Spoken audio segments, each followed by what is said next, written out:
BRAINBOX presents 10 bad habits you really need to break. You are the sum of your habits. When you allow bad habits to take over, they dramatically impede your path to success. The challenge is bad habits are insidious, creeping up on you slowly until you don't even notice the damage they're causing. Breaking bad habits requires self-control and lots of it. Research indicates that it's worth the effort, as self-control has huge implications for success.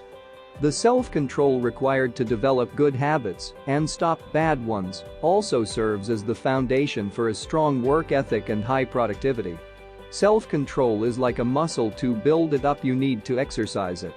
Practice flexing your self-control muscle by breaking the following bad habit. If you are new to my channel, consider subscribing so you won't miss interesting videos like this. 1. Using your phone, tablet or computer in bed. Most of our favorite evening devices, laptops, tablets and mobile phones emit short wavelength blue light brightly and right in your face. This exposure impairs melatonin production and interferes with your ability to fall asleep, as well as with the quality of your sleep once you do not off. As we've all experienced, a poor night's sleep has disastrous effects. The best thing you can do is to avoid these devices after dinner. Television is okay for most people, as long as they sit far enough away from the set. 2. Impulsively surfing the internet. It takes you 15 consecutive minutes of focus before you can fully engage in a task. Once you do, you fall into a euphoric state of increased productivity called flow. Research shows that people in a flow state are 5 times more productive than they otherwise would be. When you click out of your work because you get an itch to check the news, Facebook, a sports score, or what have you, this pulls you out of flow. This means you have to go through another 15 minutes of continuous focus to re-enter the flow state. Click in and out of your work enough times, and you can go through an entire day without experiencing flow. 3. Checking your phone during a conversation. Nothing turns people off like a mid-conversation text message or even a quick glance at your phone. When you commit to a conversation, focus all your energy on the conversation. You will find that conversations are more enjoyable and effective when you immerse yourself in them. 4. Using multiple notifications. Multiple notifications are a productivity nightmare. Studies have shown that hopping on your phone and email every time they ping for your attention causes your productivity to plummet. Getting notified every time a message drops onto your phone or an email arrives in your inbox might feel productive, but it isn't. Instead of working at the whim of your notifications, pool all your emails and texts and check them at designated times, e.g., respond to your emails every hour. This is a proven, productive way to work. 5. Saying yes when you should say no.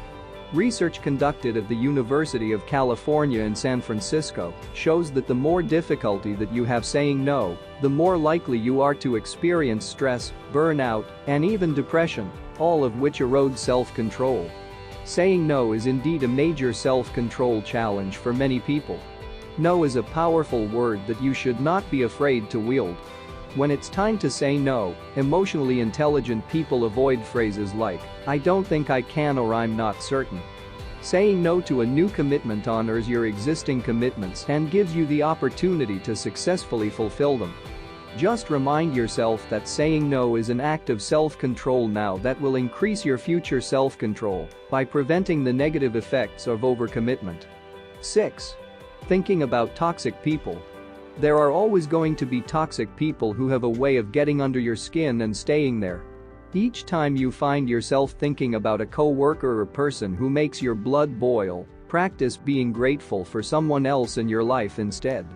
There are plenty of people out there who deserve your attention, and the last thing you want to do is think about the people who don't matter when there are people who do. 7. Multitasking during meetings. You should never give anything half of your attention, especially meetings. If a meeting isn't worth your full attention, then you shouldn't be attending it in the first place, and if the meeting is worth your full attention, then you need to get everything you can out of it. Multitasking during meetings hurts you by creating the impression that you believe you are more important than everyone else. 8. Gossiping. Gossipers derive pleasure from other people's misfortunes. It might be fun to peer into somebody else's personal or professional faux pas at first, but over time, it gets tiring, makes you feel gross and hurts other people. There are too many positives out there and too much to learn from interesting people to waste your time talking about the misfortune of others. 9.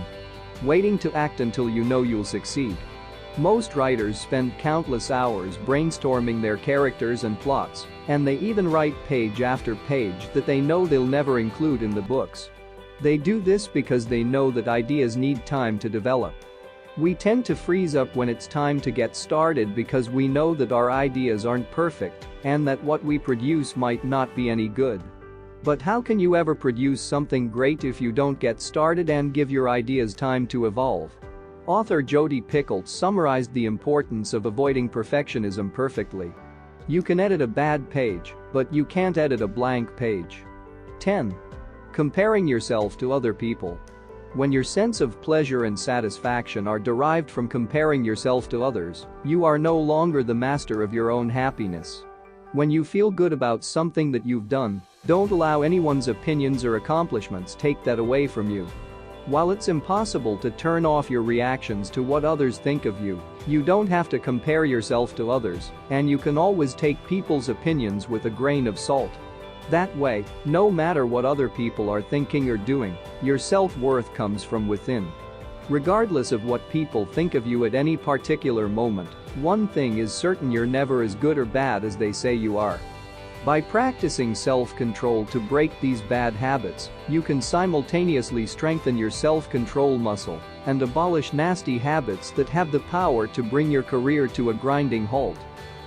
If you enjoyed this video, give it a thumbs up and share it with your friends. As always, subscribe for more videos. Thanks for watching.